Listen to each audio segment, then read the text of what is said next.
Hello बच्चों, let's see this question. Assertion is a body may be accelerated even when it is moving uniformly. Reason is when direction of motion of the body is changing, then body may have acceleration. तो देखो यहाँ पे हमें simple सा concept देखना है कि assertion reason में ट्रू और फॉल्स स्टेटमेंट कौन सा है. अगर बोथ आर ट्रू हैं तो reason is correct explanation of assertion है कि नहीं, ये हमें चेक करना है और उसी के अकॉर्डिंग हमें ए से लेके ई तक ऑप्शन के बीच में आंसर टिक करना है. अब यहाँ पे हम देखें तो बोल ये assertion में क्या कह रहा है, a body may be accelerated even when it is moving uniformly.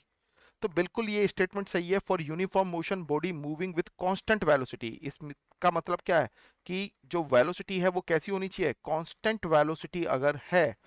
But if the direction of motion changes, its velocity changes and thus acceleration in produced in uniform motion. अब यहां पे हम देखें तो ये हमारा जो स्टेटमेंट है ये डेफिनेटली कैसा है, एक स्टेटमेंट, ये एक स्टेटमेंट फॉल्स स्टेटमेंट हो जाएगा. क्योंकि यहां पे क्या बोला है, हमें सिंपल सा देखना होगा कि डायरेक्शन चेंजेस हो रही है तो सर इसका मतलब हमारा वेलोसिटी कैसा होना चाहिए था, कांस्टेंट होना चाहिए था. और यहां पे सर ये जो स्टेटमेंट है इसे सपोर्ट नहीं कर पा रहा है. रीजन जरा ध्यान से देखें. When direction of motion of the body is changing then the body may have acceleration. That is true condition जो कि अभी हमने आपसे डिस्कस करी. तो ये एक ट्रू कंडीशन है. इसके अकॉर्डिंग हमारा जो आंसर जाएगा वो कौन सा आ जाएगा, फाइनली स्टेट assertion false है और रीजन ट्रू है. So final answer is option E, if assertion इज false but reason is true. Best of luck.